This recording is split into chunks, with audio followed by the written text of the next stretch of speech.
La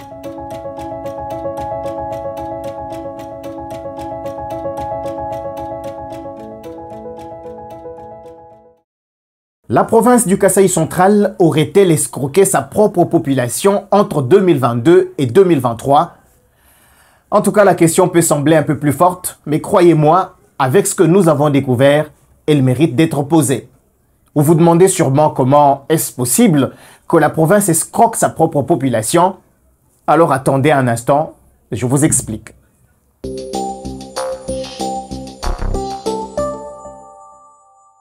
Bonjour à toutes et à tous. Tout a commencé le lundi 9 juin 2025. C'était en début de cette semaine. Les motards de la ville de Kananga, ceux-là qui font du transport en commun en majorité, ont complètement paralysé la ville.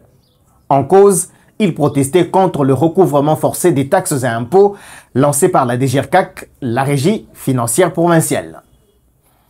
La situation était vraiment tendue, mais c'est finalement le directeur général adjoint de la DGRCAC qui a réussi à calmer les esprits. En fait, lui, il connaît bien les motards grâce à son expérience de plus de 4 ans à la DGRCAC. Le lendemain, soit le mardi 10 juin 2025, après le mouvement des motards, le gouverneur de province, Joseph Moïse Kambulu Nkonko, a carrément suspendu l'opération de recouvrement forcé de la DGRCAC. Je sais que jusque-là, ça semble être un simple conflit fiscal. Mais attendez, nous allons essayer de creuser un peu plus.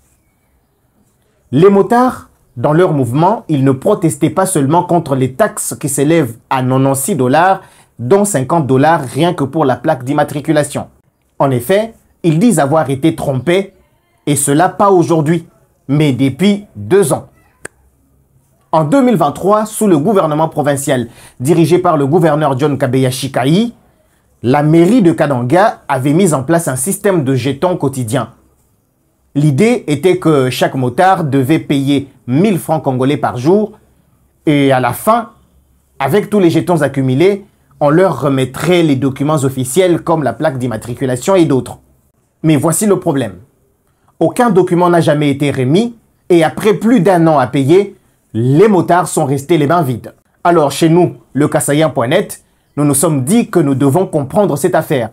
C'est ainsi que nous avons mené nos investigations et voici ce que nous avons appris des sources proches de ce dossier. 1. Entre 2022 et 2023, la province du Kasaï central avait signé un contrat avec une société nommée SF Mag. Cette société était chargée de recouvrer la fameuse taxe quotidienne et de remettre les jetons aux motards.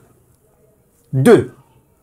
Sur les 1000 francs qui étaient recouvrés, 500 francs allaient directement et officiellement à la mairie pour prétendument construire des parkings. Et 500 francs devaient prendre la direction de la DGRCAC. Mais comme il n'y avait pas d'imprimé de valeur à l'époque, tout cet argent allait directement sur le compte de la province via l'hôtel de ville. Et ce n'est pas tout. Les jetons remis aux motards étaient très mal imprimés. Leur encre disparaissait après quelques jours, ce qui rendait impossible pour les motards de prouver leur paiement et de faire valoir leurs droits. Résultat, la DGRCAC n'a jamais reçu l'argent qui lui revenait. Les motards n'ont jamais reçu aucune plaque ni aucun document. Et sur la ville de Kananga, aucun parking n'a été construit par l'hôtel de ville ni par le gouvernement provincial. Alors se posent 2 questions. 1. Où est passé l'argent collecté par SF Mag? 2. Les motards ont-ils raison de se sentir escroqués par leur propre gouvernant?